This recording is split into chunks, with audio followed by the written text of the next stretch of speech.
اعوذ باللہ من الشیطان الرجیم بسم اللہ الرحمن الرحیم۔ لائف ویو ود اسرار قریشی کی ایک اور نشست کے ساتھ میں حاضر ہوں۔ اللہ پاک مجھے اچھی بات عطا فرمائے اور اس بات کو آپ تک اچھے طریقے سے پہنچانے کی توفیق عطا فرمائے، آمین۔ میں نے عرض کیا تھا کہ اس ہفتے میں چونکہ یہ دسمبر کا آخری ہفتہ ہے اور اس میں ہم سال کو کلوز کر رہے ہیں، اگلے سال کو اچھے توقعات کے ساتھ انتظار کر رہے ہیں، سو میں چاہ رہا ہوں کہ ہم اس ہفتے کی جو ٹاکس ہیں ان کو ہم ایئر اینڈ کے ساتھ میں جوڑنا چاہ رہا ہوں۔ اور پچھلی نشست میں نے بات کی تھی، میں نے کہا تھا ہم 3 ڈائمنشنز میں بات کریں گے، ایک پرسنل ہے، ایک پروفیشنل ہے اور ایک یونیورسل ہے۔ پروفیشنل پہ ہم نے پچھلی مرتبہ بات کر لی تھی، یونیورسل پہ آج ہم بات کریں گے اور پرسنل کو آخر میں تیسری نشست میں بات کریں گے۔ یونیورسل کیا ہے؟ دیکھیے، اس وقت دنیا میں جتنا ٹرموائل ہے وہ غالباً پہلے کبھی بھی نہیں تھا، اور اس کی کچھ ریزنز ہیں۔ ایک بڑی ریزن ٹرموائل کی کلائمیٹ چینج ہے، چونکہ ہم ایک عرصے سے کلائمیٹ کو مس یوز کر رہے ہیں اور بہت کچھ ہم نے زیادتی کر ڈالی ہے، اور اب وہ ہمارے ہاتھ سے وہ معاملہ نکل گیا ہے اور ابھی بھی ہم سیریس نہیں ہیں۔ یعنی جب بھی کلائمیٹ چینج کی بات آتی ہے، ابھی بھی جو گلاسگو میں ایک بڑی کانفرنس ہوئی تھی کلائمیٹ چینج کے اوپر، اس میں لوگوں نے پوری طرح کمٹ نہیں کیا، اور اس کے فوراً بعد انڈیا نے اور ایک دو اور ملکوں نے ایک الگ سے اپنا کاربن ایمیشن کا اور کول، چونکہ وہ کول کو ختم نہیں کرنا چاہتے اس کا استعمال، اور کول انوائرمنٹ کو بڑا نقصان دے رہا ہے، انہوں نے ایک نئے سرے سے اپنا ایک پروگرام طے کر لیا ہے، وچ مینس کہ ابھی بھی ساری دنیا کی قومیں اس بات پر آلدو ایگری کرتی ہیں کہ کلائمیٹ کی چینج سب کے لیے خطرناک ہے اور کوئی بھی اس سے بچ نہیں پائے گا۔ یعنی یہ جتنی آپ دیکھ رہے ہیں کہیں ڈراؤٹس ہیں اور لوگ بالکل، اور جانور اور انسان اور سب مر رہے ہیں ڈراؤٹ کے مارے، اور کہیں پہ فلڈنگ ہے اور وہ بے شمار ہے اور اس سے بھی لوگ مر رہے ہیں، اس سے بھی بے شمار نقصان ہو رہا ہے، اور ٹائفونز ہیں اور ٹوسٹرز ہیں اور ٹورنیڈوز ہیں اور سب کچھ چل رہا ہے۔ وارمنگ ہے، یعنی گلیشیئر جو ہیں وہ بلینز آف ٹنز ان کے میلٹ کر رہے ہیں اور اس سے سی لیول بڑھ رہا ہے، رائز کر رہا ہے۔ یہ سب چیزیں سب کو پتہ ہیں، لیکن اس کے باوجود جو سیاسی لیڈر ہیں، جو حکومتیں ہیں یوں کہہ لیجئے دنیا بھر کی، وہ اس پہ کوئی ایک فرم جوائنٹ ایکشن لینے کے لیے تیار نہیں ہیں۔ یہ ایک بہت بڑا اس وقت کا ایشو ہے، اور یہ سب کا ایشو ہے۔ دیکھیے نا، اگر میں یہ سمجھتا ہوں کہ مجھے تو پانی ملتا ہے اور صاف پانی ملتا ہے تو مجھے تو کوئی ایشو نہیں ہے، میں چاہوں تو میں رات دن لان میں پانی لگاؤں، میں اپنی گاڑیاں دھوؤں کلین واٹر سے، میں پانی پیوں، میں نہاؤں، 2 گھنٹے کھڑا ہو کے شاور چلاؤں، تو مجھے تو کوئی ایشو نہیں ہے۔ لیکن ہمارے ہی ملک میں اگر آپ ذرا چولستان چلے جائیں، تھر چلے جائیں، چولستان سے ریلیٹڈ جو علاقے ہیں وہاں چلے جائیں تو صاف پانی نہیں ملتا۔ کتنے ہی علاقے ہیں پاکستان میں جہاں کلین واٹر نہیں ہے، پینے کا پانی صاف نہیں ملتا، اور بہت سے علاقے ہیں جہاں پانی ملتا ہی نہیں ایکچولی۔ آپ دور کیوں جاتے ہیں؟ آپ کراچی چلے جائیے، کراچی کے کتنے ایریاز ایسے ہیں جہاں کہیں پانی نہیں آتا اور لوگ ٹینکر ڈلوانے پہ مجبور ہیں، اور ایک ٹینکر مافیا ہے جو بڑے عرصے سے اربوں روپے کا کاروبار کرتا ہے، اور چونکہ there is too much money involved in that, اس لیے نہ گورنمنٹ انٹرسٹڈ ہے اس کو ٹھیک کرنے میں، نہ کوئی اور اس میں انٹرسٹڈ ہے، عوام بیچاری پیسے دیے چلی جا رہی ہے۔ میں نے بلکہ دیکھا کہ اب وہ عام پانی کے ساتھ ساتھ RO واٹر، یعنی جو ریورس آسموسس سے گزرا ہوا کلین واٹر ہے، وہ بھی سپلائی کر رہے ہیں۔ اس کی پرائس انہوں نے بڑھا دی آبویسلی۔ اگر پہلے وہ 2-2.5 ہزار کا ٹینکر دے رہے تھے، کسی زمانے میں تو اس سے بھی سستا تھا، اب وہ 6-7 ہزار کا ٹینکر دے رہے ہیں RO واٹر کا، لوگ لے رہے ہیں جو افورڈ کر سکتے ہیں۔ آپ اور قریب آ جائیے، اسلام آباد کے کئی سیکٹرز اس وقت ایسے ہیں جہاں پانی نہیں آتا، اور وہاں بھی یہی ایشو ہے کہ لوگ ٹینکر ڈلواتے ہیں اور اس سے اپنی زندگی گزارتے ہیں۔ تو جو ٹینکرز والے، I have been to Karachi, I have lived in Karachi, مجھے وہاں کا بڑا اچھا اندازہ ہے، اور اسلام آباد میں رہا نہیں ہوں لیکن آنا جانا تو اسلام آباد میں بھی رہتا ہے۔ ٹینکرز پہ زندگی گزارنا نہایت مشکل کام ہے۔ یعنی ہم لوگ جو ایسے ایریاز میں رہتے ہیں جہاں پہ کھلا پانی ہے، افراد کے ساتھ اویلیبل ہے، صاف پانی ہے، ہمیں وہ اندازہ ہی نہیں ہوتا کہ اگر آپ کے پاس ٹینکر آ رہا ہے تو آپ کو کیا بچت کرنے کی ضرورت پڑے گی، آپ کو پانی کی کفایت شعاری کیسے کرنی پڑے گی۔ دیکھیے نا، جو لوگ ناردرن ایریاز میں رہتے تھے یا رہتے ہیں انفیکٹ، وہاں پہ پانی افراد کے ساتھ نہیں ملتا، وہاں بھی لوگ اسی طرح سے اپنا حساب کتاب کچھ کر کے چلتے ہیں۔ اب ایسی جگہوں پہ پراپرٹیز رن کرنا، ہوٹل رن کرنا، یہ سارا کچھ بڑے چیلنجز ہیں ایکچولی. تو کلائمیٹ اور اس سے ریلیٹڈ جو معاملات ہیں یہ ہر کسی کا معاملہ ہے. یہ امریکہ کا اور یورپ کا اور لوگوں کا معاملہ نہیں ہے، ہمارے گھر کا معاملہ ہے یہ، اتنا ہی جتنا ان کا معاملہ ہے. ہاں، جو ملک کلائمیٹ کو میکسیمم نقصان پہنچا رہے ہیں ان کو روکنے والا کوئی نہیں ہے، اور وہ اپنی گفتگو خود ہی کرتے ہیں، بیٹھتے ہیں، اٹھتے ہیں. اور وہ جو بچی ہے گریٹا تھمبرگ، جس نے فرائیڈیز فار کلائمیٹ جس نے شروع کی، فرائیڈیز فار فیوچر جس نے کیمپین شروع کی ہوئی ہے، وہ بیچاری بولتی رہتی ہے اور کوئی اس کے سامنے اس کو بول نہیں سکتا، چونکہ وہ سچ بولتی. اور وہ یہ صحیح کہتی ہے. ابھی لیٹلی جو اس کا بڑا پاپولر بھی ہوا تھا کہ یہ لوگ اٹھتے ہیں، بیٹھتے ہیں اور گفتگو فرماتے ہیں اور بلا بلا بلا کرتے ہیں. وہ بلا بلا بلا اس کا خاصا پاپولر ہوا ہے. واقعی بلا بلا بلا کرتے ہیں، وقت ضائع کرتے ہیں لوگوں کا. I mean they're just trying to show they are doing something whereas they are not actually doing the required thing. وہ کہیں ونڈو ڈریسنگ ادھر سے ادھر سے کچھ کر کے کرنے کی کوشش کرتے ہیں.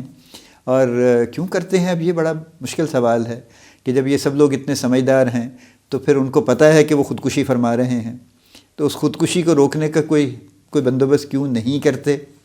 اس لیے کہ وہ ان پاپولر ڈیسیشنز، وہ پبلک میں پاپولر نہیں ہوں گے، اور پبلک کو ایجوکیٹ کرنا پڑے گا کہ یہ ان پاپولر ڈیسیشن لینے کی کیوں ضرورت ہے. اور جو ہر سیاسی نظام ہے اور ہر سیاسی لیڈر ہے وہ تو ظاہر ہے پبلک پاپولیرٹی پہ زندہ رہتا ہے، تو اس کے لیے بڑا مشکل ہے ان پاپولر ڈیسیشن کرنا، تو وہ نہیں کرتا اور دنیا تباہی کی طرف چل رہی ہے. So climate is a very big issue.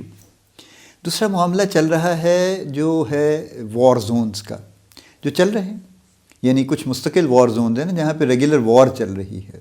جیسے فار ایگزامپل ایتھیوپیا میں وار چل رہی ہے. ان کا ٹگرے ریجن ایک بڑا ریجن ہے اور ایک ان کا دوسرا ہے. ٹگرے والوں کی لینگویج بھی ڈیفرنٹ ہے، ٹگرائنو جو ہے، اور جو باقی ایتھیوپیا وہاں امہارک چلتی ہے موسٹلی. اور کافی عرصہ یعنی ٹگرے اوریجن کے لوگ جو تھے وہی ایکچولی سینٹر میں گورنمنٹ رن کر رہے تھے. اب یہ جو ابھی صاحب جو پرائم منسٹر ہیں ان کے یہ اس ریجن سے ہیں، اور سم ہاؤ حالانکہ he got a Nobel peace prize also کو 2-3 سال پہلے، لیکن سم ہاؤ کانفلکٹ دوبارہ سے فلیئر اپ ہوا ہے اور اب باقاعدہ یعنی وار کی صورت حال ہے، اور لاکھوں لوگ ڈسپلیس ہو چکے ہیں. یعنی بہت لوگ ہیں جو ٹگرے ریجن سے، چونکہ وہ ایریٹریا کے ساتھ لگتا ہے، سوڈان کے ساتھ لگتا ہے، تو سوڈان میں لوگ بہت سے جا کے ریفیوجی کیمپوں میں پڑے، کوئی پوچھنے والا نہیں ان کو. دیکھیں نا، ہیومینیٹیرین ایڈ ایک یو این کتنی کر لے گی، کہاں کہاں سے اس کو فنڈنگ ملے گی، کون اس کو فنڈنگ دے گا، کیونکہ یہ ان مسائل میں تو اضافہ ہو رہا ہے ہر طرف. تو وہ کیسے کیا کر لیں گے؟ جو والنٹری آرگنائزیشنز ہیں جیسے وہ ڈاکٹرز ود آؤٹ بارڈرز ہے، جو ایم ایس ایف جو کہلاتی ہے، میڈیسن سان فرونٹیئر، اور اسی طرح کی جو اور مرسی ہے، اور کئی ہیں، بہت سے ہیں جو لوگ انٹرنیشنلی کام کر رہے ہیں، وہ بھی پبلک ڈونیشنز پہ چلتے ہیں. اب پبلک ڈونیشنز کا بھی ایک لمٹ ہے، کہاں تک کر لیں گے، کتنی سروس دے دیں گے، کتنی ایفرٹ کر لیں گے، چونکہ دنیا تو کہیں پہ رک نہیں رہی نا ان معاملات میں. تو ایک وار زون چل رہا ہے وہاں پہ جو اس وقت بہت بڑا ہیومینیٹیرین کرائسس ہے. ایک ہیومینیٹیرین کرائسس آپ کا آلریڈی پچھلے 2-3 سال سے روہنگیا کا چل رہا ہے، جو بے شمار لوگ جو کاکسس جو بنگلہ دیش میں پہنچے وہاں سے اور وہاں پہ پڑے ہیں کیمپوں میں. اور پچھلے دنوں جو ایک بہت بڑا کیمپ تھا کاکسس بازار کا، اس میں بہت بڑی آگ لگی اور تقریباً سبھی خیمے جل گئے. تو سب لوگ کھلے آسمان کے نیچے آ گئے. ظاہر ہے کہ جانیں بھی اس میں ضائع ہوئیں، بہت زیادہ فارچونیٹلی نہیں ہوئیں، لیکن جو کچھ ان کے پاس کچھ 4 چیزیں کوئی تھیں وہ بھی جلا گئیں. اب یہ اتنا بڑا ایک لوگوں کا خلقت ہے جو کھلے آسمان تلے ہے، جس کے پاس کوئی مینز نہیں ہے. ان کو کون ان کو کھانا دے گا، کون ان کو شیلٹر دے گا، کیسے ہوگا؟ کتنی بڑی آرگنائزیشن ہوگی جو ان کو کسی نہ کسی طرح سے سنبھالے گی؟ کون سنبھالے گا ان کو؟ بڑا ایک ایریا چل رہا ہے. ایک وار زون آپ کا یمن میں چل رہا ہے، جہاں پہ پچھلے کئی سال سے I have been to Yemen several times actually. اچھے وقت میں اچھی جگہ تھی، لوگوں کے حالات جنرلی اچھے تھے اور اپنے کام سے کام چل رہے تھے. وہ پھر یہ بہرحال ایک ویو آئی، اور جو ان کے بڑے پرانے صدر تھے جو کئی سال سے قابض تھے صدارت پہ، ان کو لوگوں نے آگے پیچھے کر دیا. پھر وہ حوثی ٹرائب آ گیا بیچ میں، اور انہوں نے کچھ ریبیلین کر دیا، اور اس کے بعد سے ادھر سے سعودی کولیشن نے ان پہ حملے کرنے شروع. ابھی بھی سنا ایئرپورٹ پہ انہوں نے کچھ ابھی ٹارگٹ بامبنگ کی ہے ریسنٹ ٹائمز میں. ایکچولی اس وقت یمن میں malnutrition is a huge problem among children. کتنی ہی تصویریں ہیں جو آپ دیکھ سکتے ہیں جس میں جو بچے ہیں بالکل ویسٹڈ ہیں بیچارے، ان کے جسم پہ بس کھال ہے اور ہڈیاں ہیں، اور وہ پتہ نہیں کیسے سانس لے رہے ہیں بیچارے، اور آپ ان کے والدین، ان کی مائیں، ان کے باپ، ان کے سب چل رہے ہیں ساتھ میں. It's a huge humanitarian crisis, اور کوئی اس کو پوچھ نہیں رہا.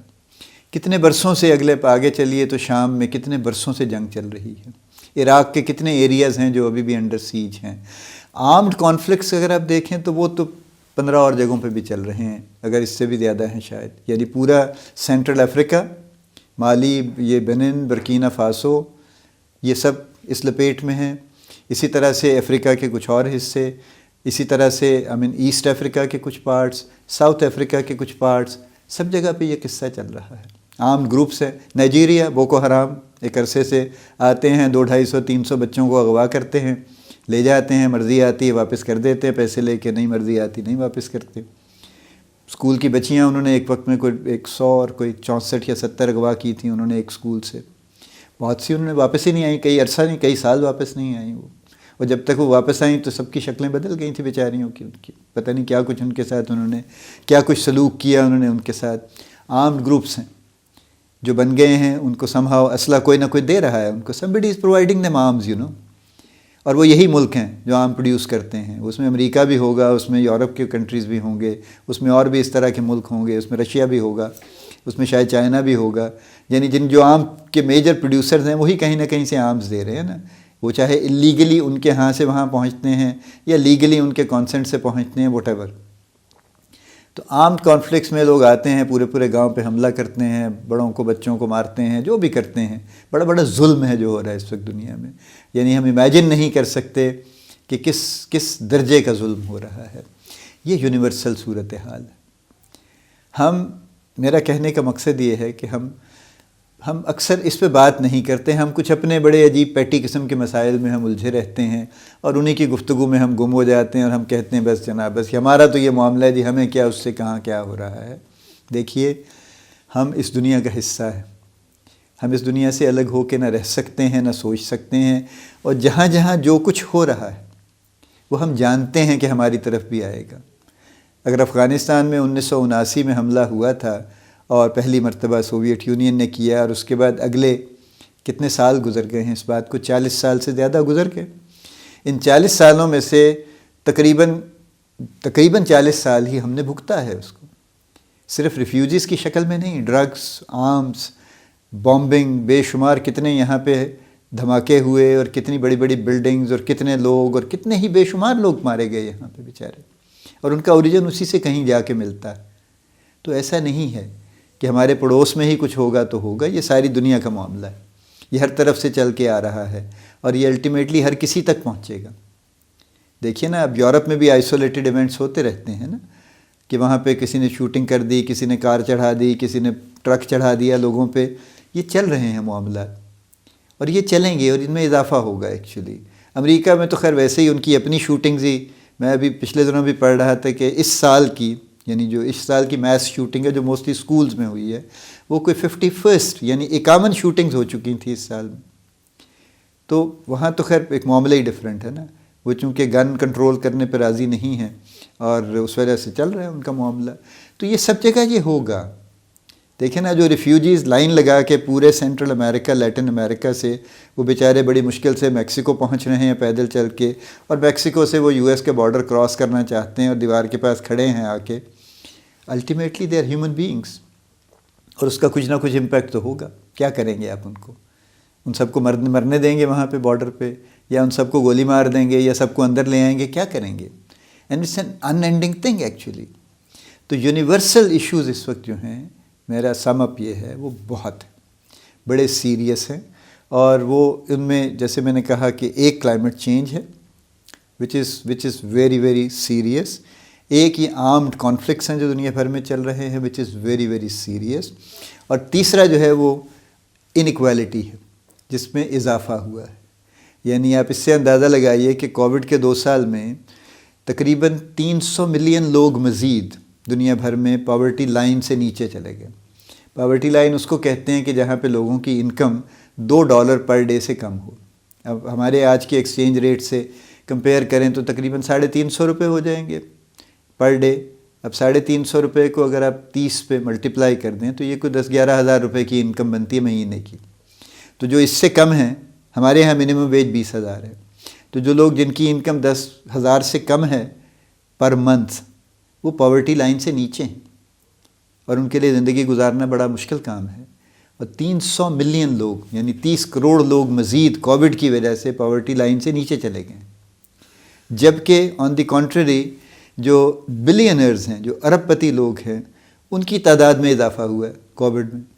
یعنی ایسے بزنسز ہوئے اور ایسے کام، اب جیسے یہ ویکسین کا سارا بزنس نیا بزنس ہے، جیسے ماسک کا سارا بزنس نیا بزنس ہے، جیسے اور ریلیٹڈ چیزوں کا بزنس سارا نیا بزنس ہے. یہ نئے بزنسز، نئے معاملات کی وجہ سے بلینئرز کی تعداد میں اضافہ ہوا ہے، وچ مین کہ دنیا میں پہلے بھی کوئی خاص ایکویلٹی نہیں تھی، مزید بڑھ گئی ہے، ڈسپیرٹی بڑھ گئی. یعنی جو ہیوز ہیں اور جو ہیو ناٹس ہیں ان کی تعداد میں چینج آ گئی. یعنی ہیو ناٹس کی تعداد میں اضافہ ہو گیا، ہیوز کی تعداد میں بھی کچھ اضافہ ہوا، لیکن میجورٹی نیچے شفٹ ہوئی. اور خاص طور پہ جو لوگ تھوڑے بہت لوور مڈل کلاس ٹائپ کے تھے نا، وہ بیچارے پور کلاس میں چلے گئے ہیں، اور اس کی وجہ سے وہ آپس میں ان کی کمیونیکیشن ہو ہی نہیں سکتی. دیکھیے نا، جیف بیزوز ہو، وہ ایلون مسک ہو، وہ یہ ورجن ایئر والے صاحب ہو، رچرڈ برانسن آئی تھنک اس کا نام ہے، یہ سب اسپیس میں جا رہے ہیں. ہر کوئی اسپیس کا چکر لگا آیا ہے. اب ان کے پیچھے پیچھے ان کے راکٹس پہ جو بلینئرز ہیں وہ بھی ایک ایک چکر لگا کے آ رہے ہیں. And they are all trying to show کہ جی ہم تو اسپیس میں جا کے رہ لیں گے، ہماری بلا سے اب مریں یا جیئیں. This is not the solution. Space میں جا کے ابھی تو دیکھتے ہیں کہ آگے کہاں تک یہ معاملہ چلتا ہے، لیکن یہ تیسرا بڑا ایشو ہے. اور یہ 3 ایشوز ایسے ہیں چونکہ یہ تینوں انٹر ریلیٹڈ بھی ہیں. دیکھیں نا، کلائمیٹ چینج بھی لوگوں کی غربت میں اضافہ کر رہی ہے، اور آرمڈ کانفلکٹس بھی لوگوں کی غربت میں اضافہ کر رہے ہیں، اور ایپیڈیمکس بھی لوگوں کی غربت میں اضافہ کر رہے ہیں. تو الٹیمیٹلی تو غریبوں کی تعداد میں اضافہ ہوگا، اور جو امیروں کی تعداد ہے وہ بہرحال کم سے کم ہو جائے گی. ان میں سے ہر ایک انڈیویجول شاید زیادہ امیر ہو جائے گا، لیکن ان کی تعداد کم سے کم ہو جائے گی. اور جو درمیان کی ایک بیلنس کرتی ہے کلاس، جس کو آپ سو کالڈ مڈل کلاس کہتے ہیں، یہ گریجولی ختم ہو جائے گی. اور کافی حد تک لوور مڈل کلاس آلریڈی ختم ہو گئی ہے، جو اپر مڈل کلاس تھی وہ مڈل کلاس ہو گئی ہے. تو بیلنس تو آلریڈی خراب ہے. یہ تینوں چیزیں انٹر ریلیٹڈ ہیں، اور الٹیمیٹلی جب یہ واقعہ ہو رہا ہے تو اس سے انریسٹ بڑھے گا، اور انریسٹ بڑا شدید ہوگا، اور کسی کے لیے کوئی حفاظت کی صورت نہیں ہوگی. ہر کوئی بھاگ کے اسپیس میں نہیں چلا جائے گا، اور اسپیس میں جا کے رہ بھی نہیں لے گا مستقل. ظاہر ہے کیا کچھ کر لیں گے آپ کا کچھ نہ کچھ واسطہ تو زمین سے ہی رہے گا نا. زمین ختم تو نہیں ہو جائے گی ابھی، جب ہوگی، جب اللہ کا حکم ہوگا وہ ہوگی ختم ہو. سو یہ معاملات ہیں یونیورسل، جن پہ ہر انڈیویجول کو سوچنے کی ضرورت ہے، اور یہ بھی سوچنے کی ضرورت ہے کہ ذاتی حیثیت میں کیا کر سکتا ہوں. دیکھیں نا، بہت کچھ ہے جو کر سکتے ہیں. آپ کلائمیٹ میں کچھ نہ کچھ ہیلپ کر سکتے ہیں، آپ پانی ضائع ہونے سے بچا لیجئے. آپ اسی طرح سے آپ ٹھیک ہے عام کانفلکٹس میں آپ کچھ نہیں کر سکتے، لیکن جو پاورٹی لائن سے نیچے لوگ ہیں، جو آپ کے پاس سرپلس منی ہے، جو آپ کی ضرورت سے زیادہ ہے، آپ اس کو کسی نہ کسی شکل میں لوگوں کی بہتری پہ خرچ کر سکتے ہیں. اور یہ بہت بڑا کام نہیں ہے، اور آپ ضروری نہیں ہے کہ آپ سارا کچھ دے دیں ان کو، اس کے لیے بڑا حوصلہ چاہیے، لیکن کافی کچھ کیا جا سکتا ہے. تو یہ چیزیں ہیں جن پہ توجہ میری دلانہ مقصود ہے کہ یہ سال جب ہم کلوز کر رہے ہیں تو جو یونیورسل معاملات ہیں، پرسنل کی ہم نے پچھلے نشست میں بات کی تھی، پروفیشنل کی ہم نے بات کی تھی پچھلے نشست میں، یونیورسل کی ہم نے اس نشست میں بات ہم نے کی ہے، اور اگلی نشست میں انشاءاللہ ہم پرسنل کی بات کریں گے. تو ان پہ پلیز غور کیجئے. آپ اس یونیورس کا حصہ ہیں، ہم سب اس کا حصہ ہیں، اور ہم سب کو کچھ نہ کچھ کنٹریبیوٹ کرنے کی ضرورت ہے. اللہ پاک ہم سب کو اس بات کی سمجھ عطا فرمائے کہ ہم اپنی ذمہ داری محسوس کریں اور اس پہ کچھ کام کریں. اللہ پاک آپ کو بڑی کامیابیاں عطا فرمائے. اللہ پاک آپ کا حامی و ناصر ہو، ہم سب کا حامی و ناصر ہو. آمین.